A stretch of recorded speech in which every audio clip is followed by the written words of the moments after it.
What's going on, everybody? It's your buddy, it's your pal Spaz Phoenix, the YWC reality check, and you don't see my pretty, sexy face, so you know I'm not alone. We're talking about the women's division, so you know I'm talking to Kristen. Kristen, say hello. Yep, I am the token female of this show. We're not the token female. We have better conversations about women's wrestling, because Guapo's just like, titties. Whatever, you're like that too. It's not true. We love Guapo, and hopefully he'll be with us for SummerSlam and Takeover. But today, we're here, finally, a week or so behind, because life it's sucks. It's funny that I call myself the token female of this show, because that's what the name of my fantasy football league is, too. Because for the longest time, I was the only girl in my fantasy football league. But now there's two other women besides me, and so now I'm the original token girl. All right, then. Sorry. So that we're was here. Just an anecdote about my life. I've been talking on my NXT reviews for about a week and a bit, promising you guys that we were going to fantasy book the Evolution pay-per-view. Kristen, have you heard, by chance, WWE has an all-women's pay-per-view coming up? I did hear those things. Because WWE only knows how to advertise by telling us 100 times a segment. Exactly. I mean, in all seriousness, it's fun, and we're going to talk more about the pros and cons of said pay-per-view when we do the preview for that pay-per-view. But almost immediately, I think the night it was announced, I got into your DMs, and I'm like, we need to fantasy book an Evolution pay-per-view. Like, this needs to be a thing that happens. So that's what we're doing. I've got 10 matches and an honorable mention. You've got, I think, 8 matches and an honorable mention.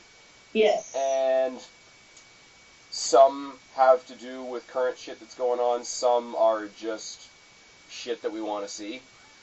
Yep. I'm going to start, and I'm just going to say right off the top, my honorable mention is Sasha versus Bayley. It didn't actually make it onto my list, because it's way too obvious, and it's the one thing everybody wants to see. I didn't have that one, because I figured it was going to be probably, except that they're like a team right now. And so I figured at the time it was going to be, they were going to have it on this. And possibly they're lesbians. Yeah, and possibly they're lesbians. Is that, I don't know. I wouldn't mind WWE doing that, because, inclusion and all that sort of thing.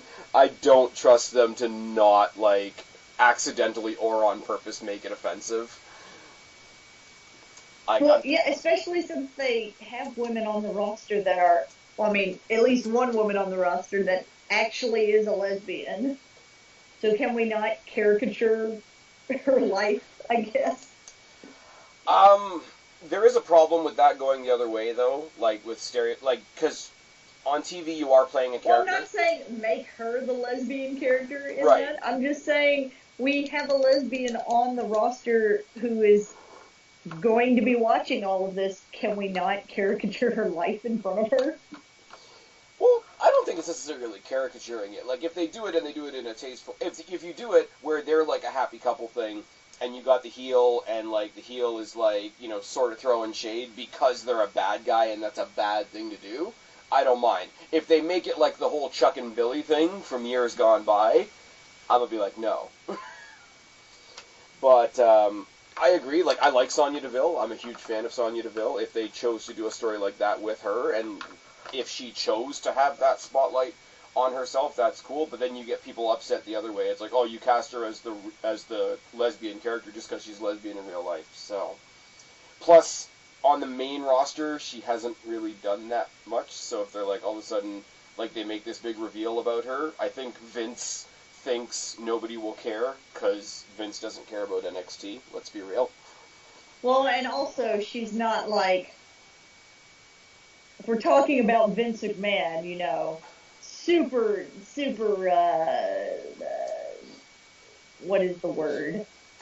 Sensitive when it comes to women's issues. Clearly, he is the guy that's been pushing women's issues forever. I will say it was cool for him to be there live, front and center, for the announcement of this pay-per-view, though. It is, but I'm just saying... That doesn't erase anything. In my mind, Vince McMahon looks at Sonya Deville and thinks, that's not the kind of lesbian he wants in the storyline. He wants to... I'm not saying Sonya Deville's not pretty, but he wants to, if we're going to stereotype, lipstick lesbians. Like HLA lesbian. Yes. Anyways, bringing it back to the actual... Before we get way too far down that rabbit hole. Hole. Anyways, in all seriousness, we have to do this eventually. We saw what they could do at NXT. Even if he didn't see it, somebody has to get in Vince's ear and be like, look what the hell these girls did at TakeOver Brooklyn. It was fantastic. They earned the right to be the main event of the shows for a couple of shows. It just needs to happen, but they've been dragging it out for so long now that they're almost, in what's actually happening in WWE right now, they're reaching the point of they've dragged it out so long that no matter how good it is, nobody will care anymore. I don't know. We'll have to see what they drum up, because I doubt it's going to be anything on my list. This is true. Anyways, as I say, that's my one honorable mention. The one thing that I wanted to get out of the way really quickly, rather than putting it in the main event, was in Stephanie McMahon's, the big announcement or whatever. She talked about women, like, from the past, from the present, from the future, etc. Immediately, people, like, moaned and groaned, some of them, because they're like, oh, we're going to get some, like, part-timers or some one-time comebacks that are going to take up all the spotlight. I have one match like that, and on my card, it's the opening match. It's a match that I love. It's a match that was, I believe, the first women's match to ever main event a Monday Night Raw way back in the day. It's Trish Stratus versus Lita. Oh, you have two legends going against each other. I do, and they're the only ones. And they're the only ones. I mean, that is the first one to main event a Raw. Trish versus Lita is iconic within the women's division of WWE. I have people laugh. I have referred to, in their own time, like, obviously things are very, very different now, and there's a lot more opportunities now, but in their time, like, when their feud was happening, they were the Rock Austin of women's wrestling. I would go with that. And just, like, it's one of those matches, because it's a Legends thing, and it would be a one-night-only thing, and it's such a well-known rivalry, you wouldn't even have to put anything on it. Literally, put the Evolution graphic up on Twitter. Hey, one of our events is going to be Trish Stratus versus Lita one more time. Mm-hmm. Like, you can see with the... Well, especially since their last match together was so, like, full of a lot of controversy. Yeah. Because it was, it was the height of Lita being in her only heel run. Trish was leaving. And it was for the women's title. It was to break the amount of women's titles somebody has held. Yeah. I think it was Mae Young, or not Mae Young, Fabulous Moolah's record for number of women's titles. And so, the last time we got to see those two wrestle, it was a good match, but there was a lot of controversy, because then afterwards, Lita stayed for maybe a little longer, and she did not get the farewell that I felt like she deserved. She got Crime Time bringing her bag out to the ring and throwing her underwear around. Yes, and then losing to Mickie James. And I mean... In and of itself, no shame to lose to Mickie James. But just all the other stuff around it is... I mean, I won't lie, I was a lot younger at the time. I found it funny, but... It's a different time now. Yeah. These days, people would call that problematic. Yes, problematic would be a good word. I hate that word. I have an honorable mention that is a legend, that has a legend in it. Okay. My honorable mention would be Beth Phoenix versus Nia Jax. Nice. And we saw that teased at the Royal Rumble. You could tie that right in. A lot of power. I think it would be a lot of power. I think the storyline, like I said, they've already built up the storyline a little bit. And I also think Beth is the only one on the roster that can, kind of do some of the big power moves on Nia. It's true. The bigger power moves on Nia. It's true, and also, we've done a couple different fantasy bookings for a couple different things, and I mean, if you're going to do a power match with current WWE talent, I think the obvious one that people go with is Nia Jax versus Tamina Snuka. But I think that idea is getting a little worn out, because they teased that during Survivor Series last year, and then they never did anything with it. But people have teased that so much, so that if you bring back Beth Phoenix and say, yeah, we're going to tell this story, but not with the person you think we're going to use, I think you'd catch a lot of people off guard with that, which is good. Well, and right now Tamina, I think, has a torn rotator cuff. I think she's out on injury. That sucks. That really does suck, because I don't think she's ever had a chance to really show us what she can do. People are like, oh, she sucks in the ring, but on the same token, what legitimate chance has she had to show us what she can do? I have Tamina in a different match, so I'll talk about that a little bit later. Okay. But that's my honorable mention. Do you want to talk about another match, or do you want me to list one more match? I'm going to get one out of the way kind of quick, and it's sort of just piecing together what's currently happening in WWE. When I booked this idea, Ruby Riott was still out on injury. So you've got the two group of women that showed up on the two different shows. You got Absolution and the Riot Squad. And I mean, Absolution lost Paige because she had to retire. The Riot Squad lost Ruby Riott because she was injured. So what I'm saying was take the two that are left, Sonya Deville and Mandy Rose versus Liv Morgan and Sarah Logan. Purely on you could play it up, and I'm going to do this again later on the card. You could play it up as a Raw versus SmackDown thing. Could be one way you do it, or you just have the commentators really, really play up these are four of our newest talents, and they're really grabbing this opportunity to show us what they can do in the absence of their leaders. Yes. Little caveat to this. Go ahead. Little caveat to this is at the end of this match, Stephanie McMahon is seen backstage to let us all know that she has an announcement for us later in the evening. And then it just fades to black, and we go to our next match. Like I said, I was talking to Spaz earlier. I don't really have any of these in any particular, main event, opening match type order. While we're talking about, I have two different matches with Absolution and the Riot Squad. Okay. We'll talk about. This is the other match I would have had Beth Phoenix in. That's why my first one was an honorable mention. Okay. I have Sonya Deville and Mandy Rose versus the Divas of Doom, Natalya and Beth Phoenix. Ooh. I like that a lot.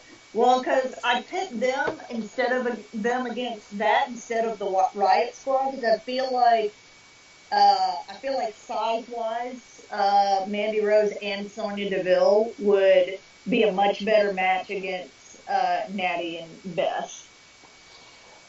And see, you say that to me, and the very first thing I think of is, technical skills. And of the four of them, I'd most be looking forward to seeing Natalya and Sonya Deville. The Natalya Canadian wrestler straight out of the dungeon versus the one with the MMA background. Yeah. That's where you go to one of those, styles make the matches, and then when it's time for the tide to turn in the story, tag in the two other people. You got Beth Phoenix taking on Mandy Rose. Even though I like Mandy Rose, I could see Mandy Rose getting a bit of a thumping in that part of the match. Mm-hmm. It's very, very unfortunate that I on the main roster they haven't shown Mandy Rose the way I've seen her at house shows. I saw her at two different NXT house shows doing full-on, like, 20-minute matches. I think one was with Asuka and one was with Ember Moon. And the girl can fucking go. And they've got her out there as, like, the hot blonde. Which she is, but she can also wrestle. It just makes me sad.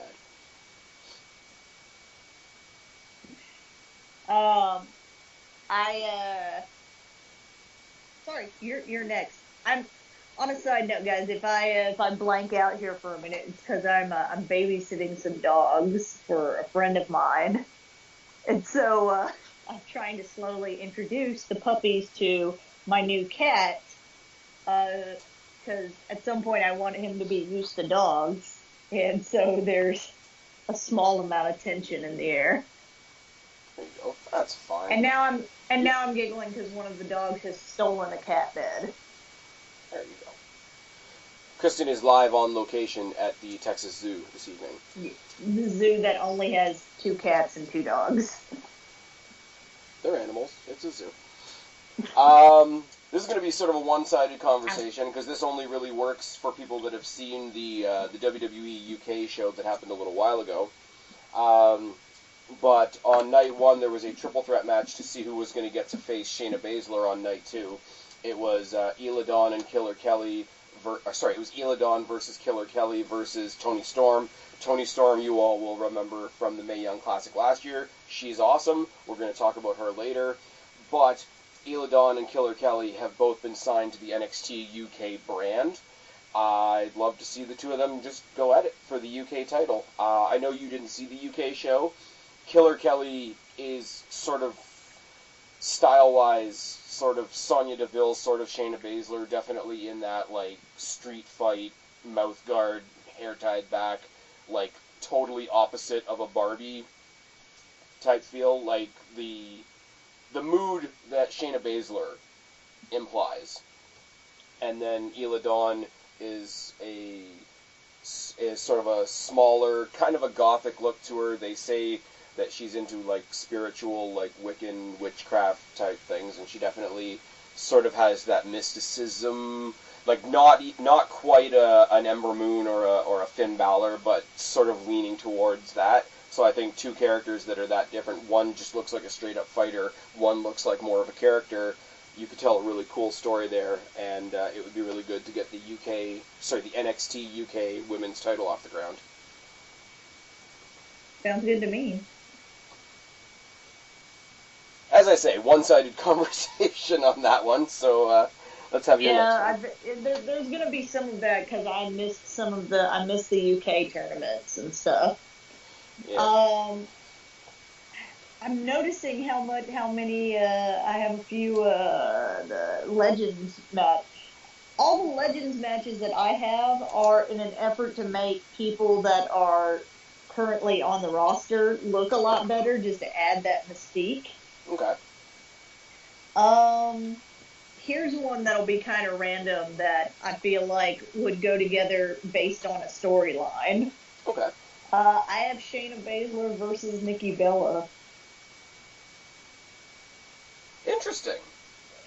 Because, I feel like Nikki Bella's like, for the longest time the Bella Twins were like the poster girls for the women's division. They have the look that WWE wants and all of that. And Shayna Baszler is, I feel like, the opposite of that. Okay. She's not super feminine at all. And I feel like it would be, I would just want to hear the promos between them. And how, like, Nikki's worried about looking good and how good and all that, and Shayna Baszler's just here to kick people's asses. And I almost guarantee somewhere in that promo you get more of that, oh, you only got so far because you got fake tits and you almost married John Cena. I would love that, and almost married John Cena. That would have to be in the promo at some point. Yeah. That's, I mean, you know how I feel about the Bellas. I think they are criminally underrated. So, from my point of view, loving that, I like Baszler. Baszler is fucking awesome. What she's doing in NXT right now is great. I would be behind Nikki Bella because she would have to come up with that, like, sort of, like, real talk type promo. Like, look, I know how you people saw me in my heyday. You didn't give me the credit back then. You're probably not going to give it to me now, but I'm going to go out and prove you wrong. Nikki Bella being the established star, being the one going in with something to prove rather than the newer person would make a fucking great dynamic. I like that match. Next up for you, I guess. Okay, so I kind of hinted at it before with Absolution and the Riot Squad. Could technically be called a Raw versus SmackDown match, even though that's not the reason I did it. My triple threat Battle of the Brands match on this card is Ember Moon versus Kairi Sane versus Asuka. That's a good one. Oh, I'd like to see that. Because you've got the unfinished business with Ember Moon and Asuka, because Ember Moon never beat Asuka the entire time she was chasing her in NXT. Ember Moon did get that title, but Asuka can do the whole, like, yeah, you only got that title because I left. Mm-hmm. And again, I'm not trying to go with the stereotype thing. You could kind of have, I would have Asuka as the heel in this versus the two faces. Yes. You could have her sort of laughing at the fans, how they said Kairi Sane was going to be the next Asuka after Asuka left. Mm-hmm. You'd be like, calling her a knockoff, calling her a ripoff. If they have history in Japan, I'm not sure, but if they do, go ahead and bring it up. It would be a great NXT story with a... It would be a great NXT story. You'd have to bring two people back to NXT, or not really. Well, no, you would have to present their history to the main event, to the main roster audience. But I think to have the three of them sort of say, like, hey, we're all sort of queens of our castle in our own areas, and, obviously the commentators, it's a bit cliche, but it kind of works, they're carrying the pride of their brand on their shoulder, like they do at Survivor Series. Yes. Or like they used to do at Battleground. I mean, that's a little bit extra, but those of us that have watched NXT will know, no, this is just a fucking amazing story. Mm-hmm. And I think it would be a really good match too. I think the dynamic would go pretty well. We've already seen Asuka versus Ember Moon, and I mean, Kairi Sane's not going to make that worse. She's not, and I mean, like, she's smaller than the other two. She's great at, like, sort of fighting from underneath, which is a nice little touch. But also, for those of you that remember, one of my favorite matches in NXT was the hardcore match that Asuka had with Nikki Cross. Mm-hmm.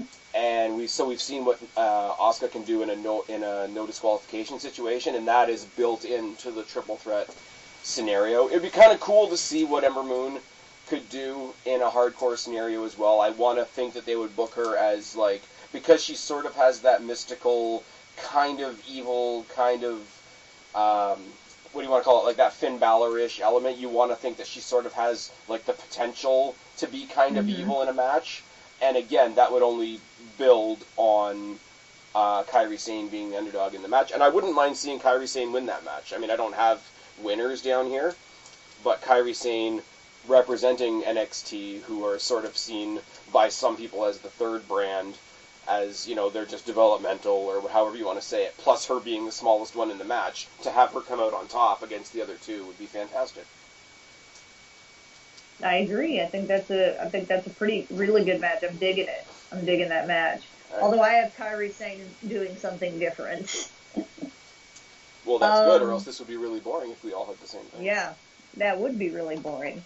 My other tag team match, I have a 3-on-3 women's match. I have all of the Riot Squad, so this is saying that that Ruby Riott would be all healed up by this point. I don't know that would be true, but she returned this week on Raw. Oh, she did? I missed Raw this week. That's why I had to correct myself and be like, yo, I wrote this a couple weeks ago. So I have all the Riot Squad versus Bayley, Sasha Banks, and Kairi Sane. It's playing a little bit off of when we did the women's tag team. Yeah. I put Bayley and Kairi Sane together because of the happy-go-lucky stuff. Right. And right now, you have Sasha and Bayley being a team right now, and I feel like the the star power of them would help bring Kairi Sane onto Raw. Nice. To immediately so this would be her debut on the main roster then? Yes. So it wouldn't be like a one-night thing? No, it would not be a one-night thing. I would have her, if you were going to put her on Raw, I would have her debut with Bayley and Sasha. Be like a kind of thing where Bayley and Sasha are taking on the Riot Squad. There's just one too many of them. They bring somebody in to help out. Okay. All right. And like I said, it's playing on my putting Kairi and Bayley together. Mm. I don't know how well she goes with Sasha, but right now they have Bayley and Sasha together, and so I think so that Bayley's could the linchpin even it of out. the team type thing. Exactly. And I mean, you can always play up that role of that story, because I'm assuming Bayley, Sasha, Kairi Sane are the faces. Yes.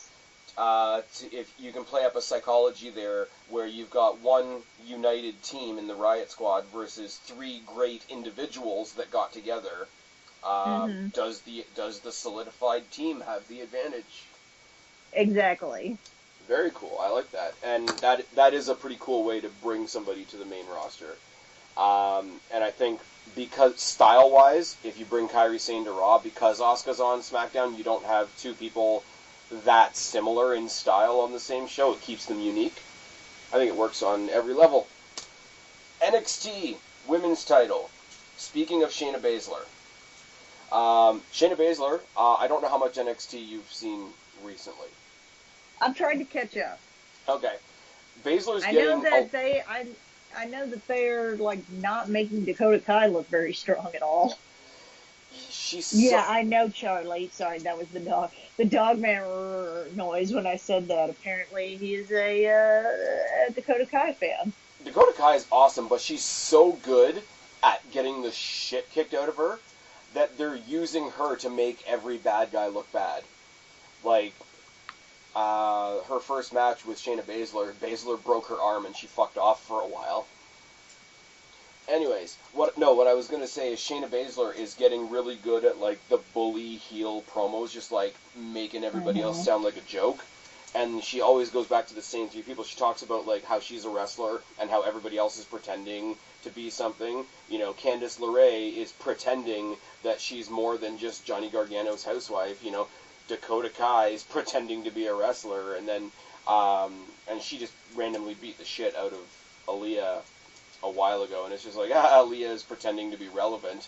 So basically, I would have it come back to bite her in the ass. It's like, okay, you're bullying all these people that you think are so beneath you. William Regal comes out and says, guess what? Fatal 4-way at Evolution, you're defending against Candice LeRae, Dakota Kai, and Aaliyah. That's something that could legitimately happen right now. I mean, LeRae and Kai is the bigger story. I'm not going to lie that I sort of snuck Aaliyah in there just because I wanted another hometown girl in there. Plus, I would have some sort of moment in the back where you see her pass Trish Stratus, and, like, they have, like, a little, like, either a little moment or a little passing of the torch or a little, like, you know, fellow women from Toronto type thing. But that's me booking a backstage segment. I don't know, I think they're turning Aaliyah into, like, a snotty little, like, brat heel, but I'm talking about Aaliyah when she was still a face, and she, like, almost, it's funny to say it about a wrestler, but she came off as shy in the ring, and like I said, Dakota Kai is really good at getting the shit kicked out of her, and people fucking love Candice LeRae. She's got the same sort of Daniel Bryan element that Johnny Gargano has, and I think some of the Johnny Gargano love, like, fully rubbed off on her. So that's not a bad thing. It's absolutely not. I wish, like, I wish a mixed tag division was a thing. Daniel Bryan and Brie Bella versus Johnny Gargano and Candice LeRae. No. Versus Rusev and Lana. Versus Andrade Almas and Zelina Vega. Absolutely not. You stop that silly shit right now. If they did it properly, a mixed tag match division could be cool. I don't know. You got this groundswell of support, and you got this groundswell of all these people that want to see these three girls legitimately get revenge. It's like, alright, they're going to gang up and they're going to take down the Giant. Good for them.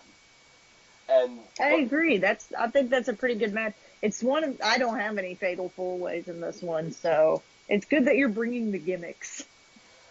There's other than Trish versus Lita, and the gimmick on that match is just because. Everything else on here has something attached to it. I have no gimmicks, just matches. Black Cat Feline, 100% real. Yep. I don't know what that was. Speaking of Trish, I have a match. I don't know if I really want to see the actual match more than I would like to see the promos leading up to the match. Oh no. Alexa Bliss versus Trish Stratus. Oh, you just made me smile a whole bunch. The promos back and forth, I think the match, would be, it would be good, because they could both go, but I don't think the match would be better than the promos leading up to the match. Oh, Jesus Christ. That'd be so good. If you saw Trish Stratus in the Women's Royal Rumble mimicking the entrance motion and the hand gestures of Sasha Banks. Mm-hmm. Now, and it was pretty on point, which made me laugh. And it was one of those things like Sasha Banks was like trying to be all offended by it, but you can tell it's like, here's this legend imitating my move, and she couldn't help but smile. She's super giddy about it. Yeah. Because fangirling a little. I don't know how many people have heard the Alexa Bliss interviews on Talk is Jericho, but she talks about Trish Stratus like she's a fucking god. So it's one of those, that's interesting, because I would love for the promo to begin with, Alexa Bliss talking about that she's like the goddess of WWE, all that jazz that she does, and how great she is, and she was the first one to win both the Raw and SmackDown women's titles. She's beaten all these people, blah, blah, blah. She is a legend. And then have Trish come out. Yeah. And then the promos begin. I would just love for her to, obviously WWE would have to buy the property from Jericho, but, just to play a little clip of that. Like, didn't you want to beat me at one point? Exactly. And just lean in. Because Trish now, Trish has sort of reached that point in all of our hearts where she can't really do any wrong. So, as the face in that feud, she could still come out and be pretty damn bitchy. Mm-hmm. Oh, that's she would need to bring on the bitch factor. Yes. Not full-on Trish heel, but very close. I was going to say, nasty Trish heel, like when she was with Christian. Yes, I'm talking about, she could pull off a level of heel and still be face, because she's almost at that level in the women's division that Shawn Michaels is, where it's very hard to boo Shawn Michaels. It really is. Even in his thing with Taker, the first match with Taker, Shawn was supposed to be the heel in that. Yeah. But it was very hard for people to boo him. That's the weird thing about Legends matches, as much as I hate to say it, because Taker and Shawn Michaels are such good storytellers, the story doesn't matter. Yeah. It really doesn't. But Trish, all Trish would have to do is get the point across that, I'm still a good person. I'm just stooping to your level. Exactly.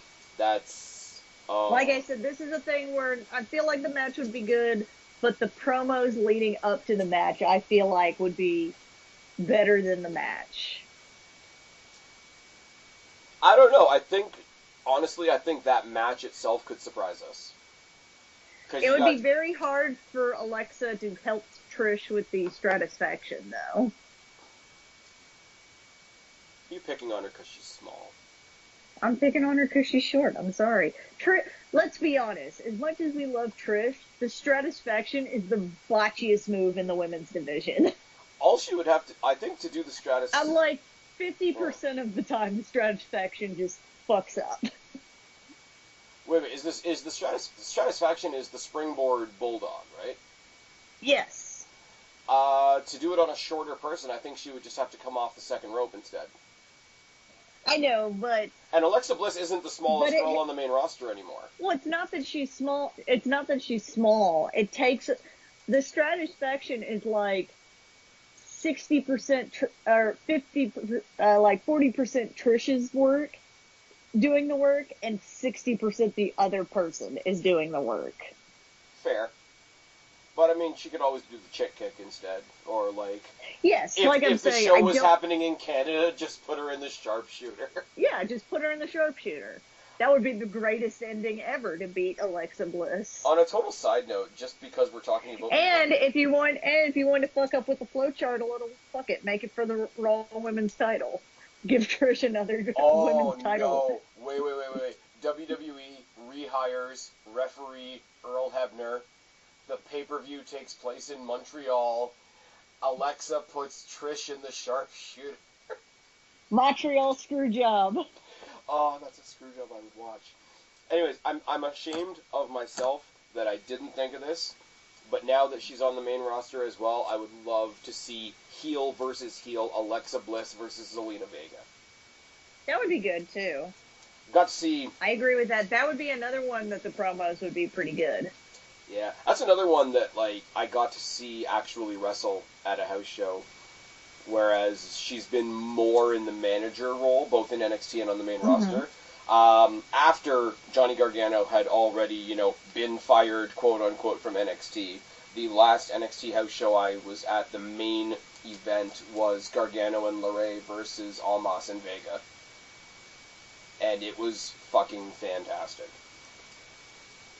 Alrighty. We live in the age of social media, correct? We do. Memes are a thing. Memes are a thing. You've seen the meme with the Spider-Man pointing at Spider-Man? Yes. Because they're identical and such. What's the women's wrestling equivalent of that? I don't know, but I bet you're going to tell us. The Iconics versus the Bellas. That was a good one. I will totally admit. If you wanted to pull on, I don't have this on my list. If you wanted to pull over NXT, Impact stuff, the Iconics versus the Beautiful People. Fair. And we have Madison Rayne in the Mae Young Classic, so that's a thing. Yep. But I've got Iconics versus the Bellas. Again, it's a heel versus heel thing that could work. The Bellas could come back face, because I think they're one of those, like, absence has made the heart grow a little fonder, so if they pop by every once in a while, I think they do get a pop now. I mean, Brie has the association with Daniel Bryan, and I think there's a little bit extra in there. They could go either way. The Iconics are great heels. Just fantastic story that could be told. Like, we were the queens, you guys think you're the queens now, type thing. I think that would be a great match. And at the end of this match... I also think the promos could go pretty well, too. I feel like if they did it right, though, it could come off as a little mean girly, like the old WWE used to do. But you know what? If this is the one match... I've always said this, right? Because we've gone from the Divas to the proper women's thing and gone forward with that, and all the credit in the world goes to WWE for that. But I think we've gone so far away from it, where if you had one or two characters that were diva characters, and and WWE recognized that that's a bad thing, you obviously book them as heels, etc. Like, you could do the Beautiful People in WWE. Yes. You definitely could. Like, we've pulled so far away from diva that diva could be a gimmick now. Like, if this was the one sort of quote-unquote diva match, even though we know all four of them can decently wrestle, and it wouldn't get 30 seconds. But, yeah. And, again, if I'm telling a continuous story throughout the night, we would have Stephanie McMahon in the back reminding us that there will be an announcement coming later tonight. And it's your turn. And it's my turn? And it is your turn. Alright, let's pull... Speaking of the Iconics... There you go. I actually have Madison Rain. Sorry, she's Ashley Rain in WWE. That's not going to be a thing. I have her against Billie Kay. You could do Peyton Royce, but both Iconics are there. Right. And kind of a, making fun of the new girl kind of thing. Nice. And then Madison Rain's already done this shtick before kind of thing. And she comes at them with a, like, yo, you all are being bitches. I did this 10 years ago. Exactly. You guys are so far behind. And it's so funny. It would divide the crowd because to the people that don't watch TNA or never watched TNA, they're like, oh my god, there's this new girl. Why are they picking on this girl? Whereas people that did watch TNA back when it was good are like, oh, fucking check it out. Madison Rain's getting a piece of her own medicine. Exactly. The Ashley Rain thing is going to bug me a lot. I'm just predicting that right now. She's Ashley Rain. See, here's my thing, right? I'm going to go on a side.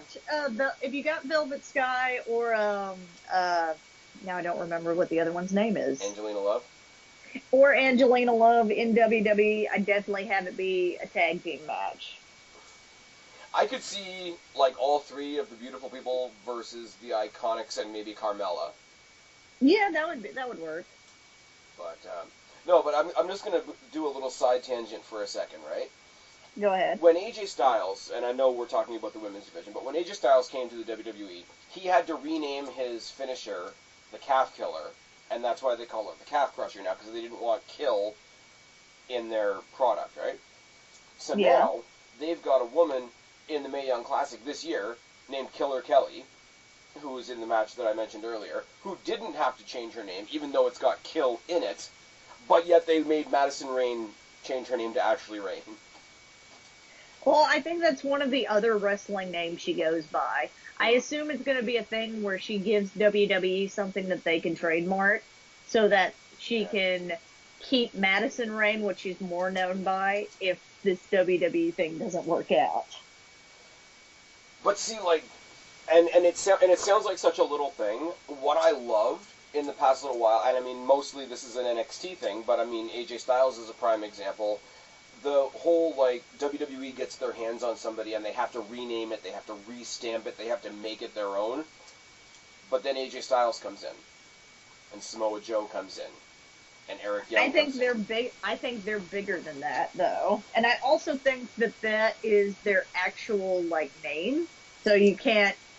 Samoa Joe is not his actual name, but, like, I think they have the trademark on their name. And I also think... Oh, I guarantee they have the trademark on the name, but WWE letting them use it within WWE rather than, like, slapping them with another... Like, when they renamed Ron the Truth Killings to R-Truth, when they went through that weird stage where everything was initials, like HBK, JBL, R-Truth... I mean, even EC3 gets to be EC3, even though the C is Carter, Dixie Carter, who ran Impact, who tried to compete with them. It's... The way they do the name thing is funny. The way they have to slap a new name on everything is just... I know we say this about Vince a lot, but it's one of those little tiny things that it's like, okay, this is why we think you're childish. Like, that's pretty much. That was a huge tangent that has nothing to do with this. But... It's my turn, isn't it? It is your turn, yes. Okay, so we've got a match coming up at SummerSlam, and I'm booking this fully with the idea that Evolution is coming after SummerSlam, because Evolution is coming after SummerSlam. One of the matches I'm looking forward to is Becky Lynch versus Charlotte versus Carmella. They did a great job of saying, you know, oh my god, how great is this? Becky Lynch has been waiting in the wings forever. Now she's the number one contender. And then Charlotte comes back. And now the whole story isn't... Like, Carmella's not even in the story, and she's the champion, but the story now is Becky Lynch is being overshadowed by Charlotte. Becky Lynch gets to go back to the shadows once again. Whatever.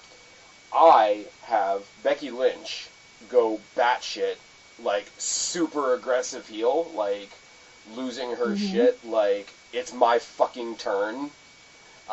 Becky Lynch beats the ever-loving shit out of them to I would have, even though it's a triple threat, where there are no disqualifications, I have the match stopped by the referee, and she gets awarded the title by referee stoppage. Kind of like what they did with Baszler and Ember Moon when she choked out Ember Moon. Okay. Like, I have it where, okay, I like it. Everybody's, so this is what happens at SummerSlam. Everybody's happy that she took out Carmella, but then she turns her attention to her quote-unquote friend, and, like, that's where the vengeance actually comes out, and she makes sure to get that beating in on Charlotte that gets her the belt. And then she just walks around, like, SmackDown for a couple of weeks, and just says, fuck all of you, you're not in my league, da-da-da-da. Paige punishes her by saying, and, you know, because they used to be in their little faction with Paige, Charlotte, and Becky when they all first came up, and it's like, look, you can't do this, I'm going to show you that you can't do this, I'm not letting you be part of Evolution. This big historic thing that we're going to have, and because you're being a bitch, you don't get to be a part of it.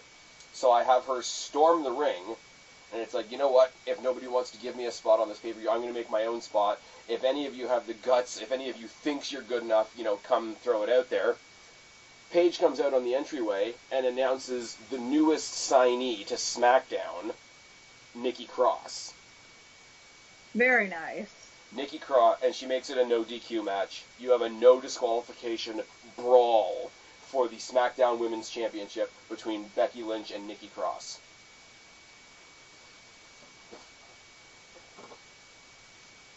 I think that's a great match. Also, Becky really needs a spotlight at this point. What have they been doing with her? They've been telling the story that she's like, and they keep using the expression that I hate, but the, like, always the bridesmaid, never the bride. Bride, yeah. Like, she's always just out of the women's title picture, but she's always right there. We keep being reminded that she's good. And it kind of works, because it revs up the crowd, and everybody backs her, so that when she does get the shot, everybody pops. So in a way, the booking works, but I don't know. For some reason, I could see Becky Lynch being a fucking fantastic heel. And Nikki Cross doesn't have to be super babyface, because, like, being a crazy character kind of makes you neutral. Mm-hmm. So she can get in there with a no DQ stipulation and do some devious shit on her own, and it doesn't really sway her character one way or the other because it's just the rules of the match. I can see that. I have something different for Becky, but very similar, actually. Okay. I have her being the, go ahead. No, I said go ahead. Oh, sorry. I have her being the face and Asuka being the heel for the SmackDown Women's title. Ooh. And essentially you have Asuka do the thing where I've been here half the time you've had, and I've accomplished double what you've done. I've been NXT Women's Champion. I've been to WrestleMania. I had a huge undefeated streak. Okay. Sorry, I had to itch my eye. And then her and Becky Lynch could have that kind of almost hardcore match. So who's the champion going in that scenario? Asuka. Asuka is the champion going into that scenario. So somewhere along the line, Asuka picked it up from Carmella. Yes. Aw, poor Carmella. Sad. I think the promos would be good. I think it would help Becky a lot, kind of pushing her in the spotlight. And I think it would also get a lot of people behind Becky, because I feel like that level of frustration already exists for the audience. Okay. When it comes to Becky Lynch. Okay. Special referee James Ellsworth? No. False. Alright. Okay, so that brings it back to me. James Ellsworth. I met that guy at WrestleMania. Did you really? Yes, we were out in the French Quarter, and he was at a bar called the Cat's Meow. It's a big karaoke bar. Okay. Very cool. So my number 8 is kind of a cop-out. Okay. Because I don't know who's in the match. Okay. Stephanie McMahon comes out talks about what a great pay-per-view it's been so far, pats herself on the back sarcastically and whatever, and calls out the 2 winners of my previous 2 tag team matches, says, Okay. guess what, you guys have a match right now, and by the way, I've got these nice brand new titles. Tag team women's title. There you go. I mean, it wouldn't be the Bellas. It would be the Iconics versus either DeVille and Rose or Logan and Morgan. Or if you really wanted to make it interesting, have my first tag team match end in a no contest and have a triple threat with them and the Iconics. I mean, the Bellas wouldn't be in it. They're part-timers. As much as I like them, I wouldn't put a title on them. You know, it's the Brock Lesnar scenario. But, I mean, the Iconics taking on one or both of the previous 2 teams for the vacant, brand new WWE, not Raw, not SmackDown, not NXT, not NXT UK, but just WWE Women's Tag Team Championships. And would they be defended on both shows? They would be. It would basically be like an open challenge type of title, like one pay-per-view. Like you would almost have to see like agreements between the general managers, like, okay, we got SummerSlam coming up, Raw, why don't you find us a challenger? And they have a battle royal or whatever to choose a challenger. And then, okay, for the next pay-per-view, which is whatever, you know, in your house, whatever, okay, SmackDown, you find us a number 1 contender. They do like a little mini tournament or whatever. Same thing. Next month, NXT, William Regal goes to the ladies' locker room and says, you know, who here wants to represent NXT and try to grab those titles from those girls on whatever other show. Mm-hmm. Like, you couldn't have a situation where, like, everybody was challenging from every show all the time, but you have the title sort of be like the journeyman title throughout. If you can imagine, like, back in the day where, like, one person carried one title and went around to all the different territories, like, you could have a team do that, like, between the brands. Okay. Yeah. It would get convoluted eventually, because I know that is a theory with a lot of plot holes, but I think they could make it work. You're not going to make 4 sets of new tag team women's titles. That would be fucking insane. No, that would be insane. And you're up. And I'm up. Let's see. This is one that you're going to be like, I don't know. I think maybe. And this is one I put together, and then ever since we were talking about all of our matches, I'm like less and less confident about it, which probably means I should have done it first, but, you know, planning. I have Nikki Cross versus Ronda Rousey, mostly because I think they could beat the shit out of each other. I don't even know how this match happens. I don't have a storyline for it. I just wrote it down and was like, this is what I wrote down. I think because she's a crazy person, I don't think you would have to write a story. I think you could have her, like, in NXT, maybe she has a slump where she loses a couple matches, maybe she has another failed attempt at, you know, taking out Baszler and whatever, but you could get some almost like candid shots of her, like, watching TV, seeing what's happening on the main roster, seeing the, you know, the bigger, brighter spotlights, and, you know, basically, it's that old, like, you know, a new name comes in, and immediately a heel is gonna want to try and make a name on them. Like, when Asuka came to NXT, and immediately you had Emma, the heel, like, mocking her and trying to get, like rub up next to her as an opponent. Mm-hmm. And you see, like, basically, like I said, you always do, like, an old school, like, a GTV thing, like, she doesn't know that she's being taped, but you just see her in the back, like, obsessing over, like, other women's wrestling that's happening in other places, and then there's a... I'm glad you're writing the storyline for my person. There you go. Well, Thank you. You see is, like, one little flash of an ad for whatever pay-per-view happens to be happening at that time. She lays her eyes on Rousey, like, once, and you just see her, like, get up and laugh and run away. And, like, you don't see her on NXT or anywhere for, like, a month. And then she just jumps Rousey at a pay-per-view. I could see that. And that's all you do. I could also see it as, you know, Nikki Cross is crazy, so therefore, of course, she is going to, you know, she's gonna pick a fight with the biggest dog in the yard. I mean, I would love this match anyway. I love it more only because we just had that match with her and Baszler, and I have to believe it would be really similar.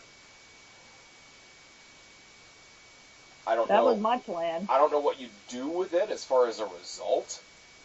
I have no idea what I'd do with it as a result. Like I said, I wrote it down last night, and I was kind of like, I don't even know how to make this happen. I would almost, like we do previews for pay-per-views and whatever.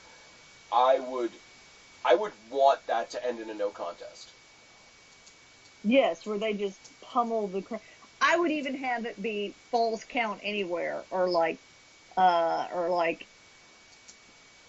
something like insane, and the match just where they ends could like because they fight out into the highway or something.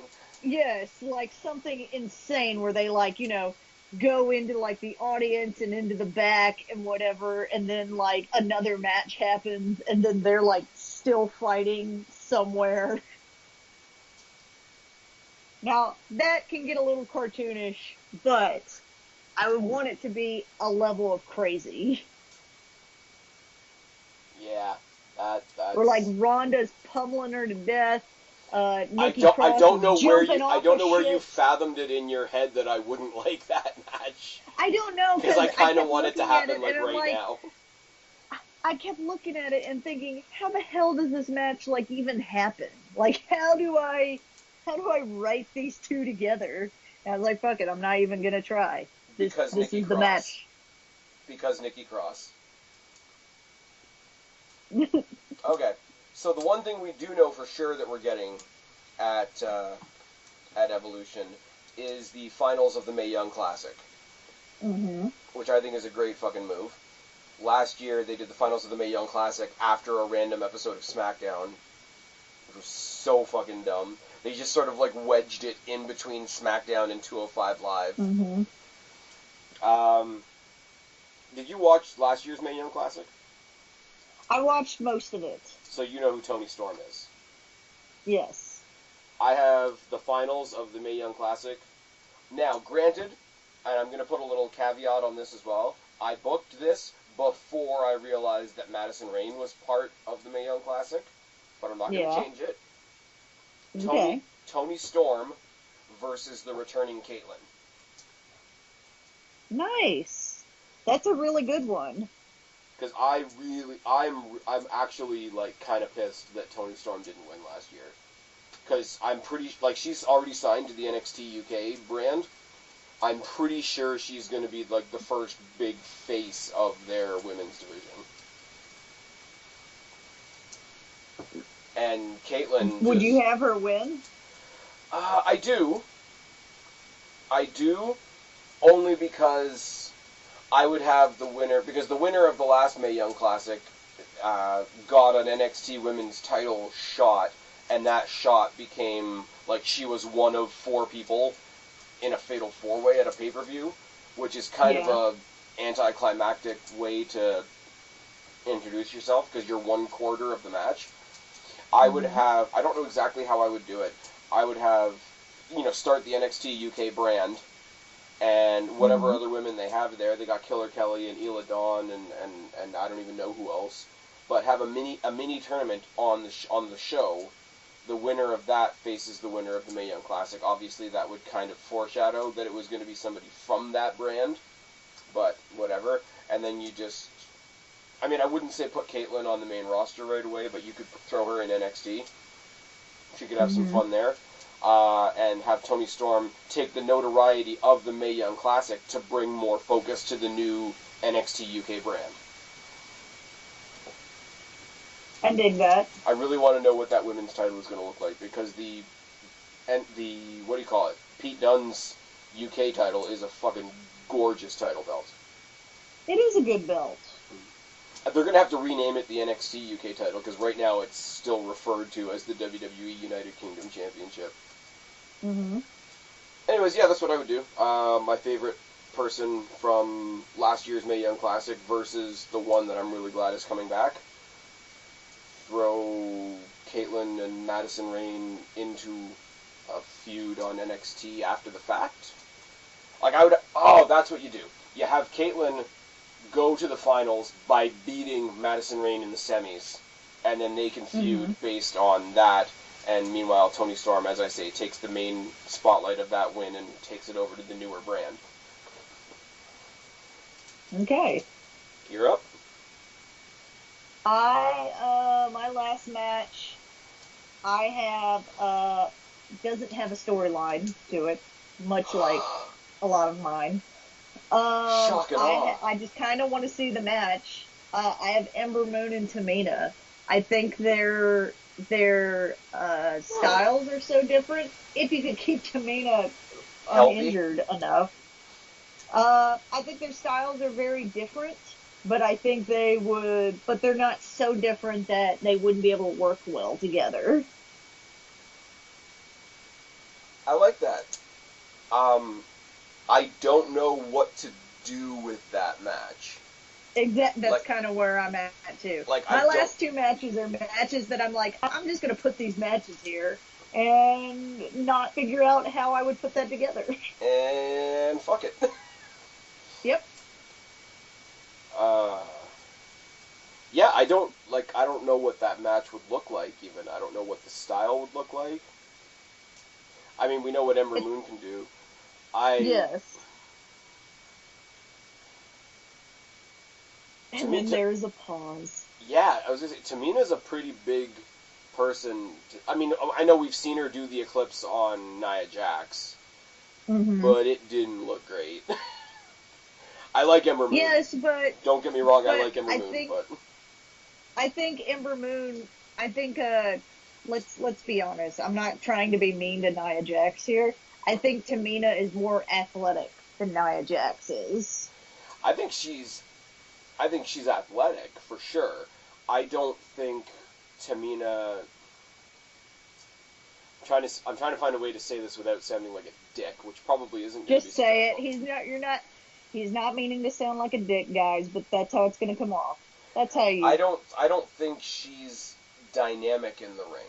I think she'll have that not Big Show, but Big Show-esque, slower, she's slower, ground and pound kind of thing. Slower, more deliberate moves. And Ember Moon is, I guess, the high flyer in this sense. Yeah. But I think but you need to be dynamic to sell somebody else's offense, especially when there's so much of Ember Moon's offense that has such a snap to it, and a slow snap doesn't sell. I'm intrigued by the match. I literally don't know what to do with that at all. I would have to see them maybe, have a couple encounters. Yeah, a couple pushing and shoving instances? Yes. Okay. Where, somebody hits a finisher, or, Okay, I got a question. Just your basic beat up each other and leads up to a match. Other than, a very, very generic splash, though, Tamina doesn't really have a finisher.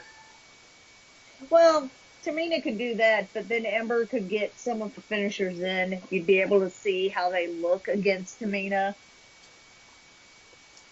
And if they were bad, you could just somehow put somebody else into the match to kind of compensate. Match ends with a chair shot. No, this is WWE. Like I said, my last match was kind of, I should have said it first to get it out of the way. I went in reverse order, but we started talking. I tried to do a thing where it was like, well, speaking of somebody. Okay. Before I talk about my main event, hello? Yes, I'm still here. Oh, sorry, I got a pop-up on my Skype that said we're not connected anymore.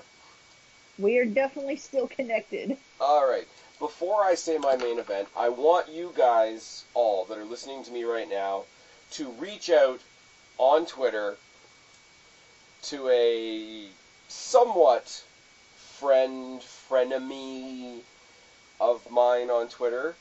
The Twitter address is @AbbyFelicity1. Really? Tell her Spaz says hello, and send her your best Alexa Bliss GIFs.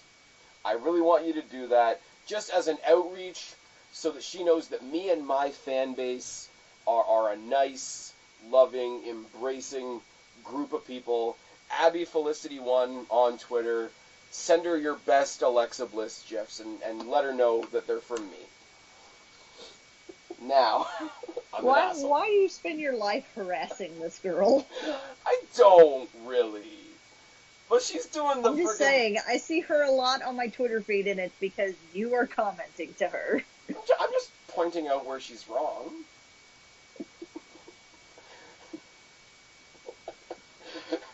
If you're going to do this, guys, use the hashtag BlissedOff. BlissedOff. Do it. You know what? I want to see it. Do it. Yeah. Do it. Hashtag Tag BlissedOff Spaz with in your it so best that I Alexa will Bliss see it. memes at AbbyFelicity1. And hopefully... And tag Spaz in it, too. Tag Spaz. Tag Kristen, too, at Black Hat Feline. Sure. I want to see it. Exactly. Well, you'll probably see it anyway. So obviously you can guess who's in the main event. Anybody surprised that I've got Alexa Bliss in my main event? Show of hands. Nope. Again, might sound like a cop-out. I'm saying that she fights to a no contest at SummerSlam, and we get the rematch between her and Ronda Rousey in the main event of this pay-per-view. Not that I don't think Ronda Rousey is going to destroy her at SummerSlam, but I think if you really want to end this show with some punch, you have, I guess because Raw is the flagship show, you have Ronda Rousey holding the flagship women's title at the end of the night. And this is one where I know who's going to win, and it's going to be Rousey, and I'm okay with that. But the size of Alexa Bliss, we've already talked about it. She's going to be a ragdoll for Ronda Rousey. And I think that the spectacle of that will cap off the show amazingly. Alexa Bliss is maybe behind Tommaso Ciampa, the best heel they have right now. Yes, agreed. And just that element of the, I'm going to make you hate me, I'm going to make you hate me, I'm going to grind all your gears, so that when Ronda Rousey destroys me, you all love it. She's more of a Miz heel, and it's fucking great. I'm really sad that some people out there just don't get that, but we're reaching out to you. We're going to help you out. It's going to be okay. Just think of it as she was so overlooked on NXT Yes. that they are giving her they're giving her a lot of the attention that she should have gotten on NXT on this half of her career. Instead of her getting the adequate amount of attention her entire career, they're kind of front loading it. How often do we get to say that somebody from NXT was better on the main roster? Better off on the main roster? Not very often. Alexa Bliss is it. Alexa Bliss came up in that time where SmackDown was really, really good, where like the three highlights of SmackDown were Bray Wyatt, Alexa Bliss, and The Miz. Mm-hmm.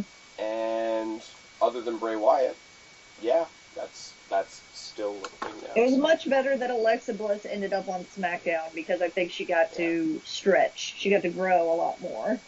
Well, I mean, she was stuck with Blake and Murphy on NXT. And, I mean, I hated that. I like Buddy Murphy's doing some cool stuff on 205 Live now. And good for him. Another guy that I got to see at the house shows. And he's doing a lot better now. But as that team, back in the day, if you're a tag team in a tag team match and the only thing I care about is your manager, something is wrong on a lot of different levels. Exactly. Anyway, so she got that, and I was kind of worried that somebody like a Zelina Vega was going to get the same thing, but it seems like they're sort of going to let her show what she can do in short bursts. But yeah, Ronda Rousey versus Alexa Bliss, who, before WrestleMania, before they had that mixed tag with Kurt Angle and Triple H and Stephanie, who would have predicted that somebody as new as Ronda Rousey is, we'd be sitting here right now and be like, yeah, she's brand new, but totally put the title on her. I thought that her first title match against Nia Jax was a little soon, but I think now I could see having the title on her. See, the one that she had with Nia Jax, to me, it sort of reinforces the point, because, I mean, we've all said it 100 times, I'm not going to say it again. like Nia Jax, but she's pretty limited in a lot of ways, right? The amount of match that she got out of Ronda Rousey, somebody said, I think it was one of the guys on What Culture said, leave it to the amateur wrestler to show the pro wrestler how to be a pro wrestler. And in that one scenario, fully true. The comparisons between her and Kurt Angle are pretty fucking on point. And I mean, you see similar things with Baszler and how she, like, drop-kicked herself into this awesome heel role. Rousey's going the other way, face, but, like, don't fuck with me because I snap and then I kill you. Yes. It's the old Ken Shamrock mentality, which is sad because I don't even know if Ken Shamrock's around anymore. Anyways, I'm not sure. And we're both yawning. I was about to say, and that yawn means it's near the end of the show. This isn't even as long as when we reviewed all the Marvel movies. That was insane. And you could, going back, you can definitely tell around the halfway point that I was, like, slowly giving up. I pepped up again when we talked about, when we talked about Black Panther. And Infinity War. And Guardians. He's Star-Lord, damn it. Anyways, guys, if you don't know what we're talking about, go up in my annotations. You'll see a playlist for our movie reviews. There's going to be more coming. Yes. That's not what this video is about. We have booked roughly 20 matches for a pay-per-view that's not going to happen. Well, pay-per-view that is going to happen, but our probably not going to have any of these matches. Our version of the pay-per-view isn't going to happen. Yes. I mean, Tony Storm and Caitlyn could be a thing. For sure. But, yeah, as I bring the conversation to an awkward halt, tell them where to find you. That's how it always happens. Tell them where to find you. You can find me on Twitter. I try and tweet a little more. I'm working on it. At Black Cat Feline. You can find me on Instagram at Black Cat Feline, mostly pictures of animals and at work. And at some point, I'm thinking about bringing back the Black Cat Feline channel and making it, kind of live reactions of something I watch. There you go. Very cool. You'll be back here. We're going to try to rope Guapo in when we predict SummerSlam and Takeover and all that fun stuff. Yep. And yeah, that's about it, guys. If you stayed to the end, put it down in the box. Stayed to the end. Strifenineteen. Also, you know where to find him, or you wouldn't be here. Yeah, I was getting there. I'm sorry. I thought you skipped it. I was helping. I was trying to help. I didn't skip it. I was giving a quick shout out to Strifenineteen, who's the one that always puts that hashtag stayed to the end when I ask for it, so shout out to him. Hashtag stay to the end. Hashtag stay to the end. And you know where to find me or you wouldn't be here. I've been Spaz, she's been Kristen. We are your YWC Reality Check. Subscribe up there, talk down there, start a conversation, keep all these conversations going. Don't be a stranger, I'll talk to each and every last one of you later, but for right now, me and Kristen are tagging out. Bye, guys.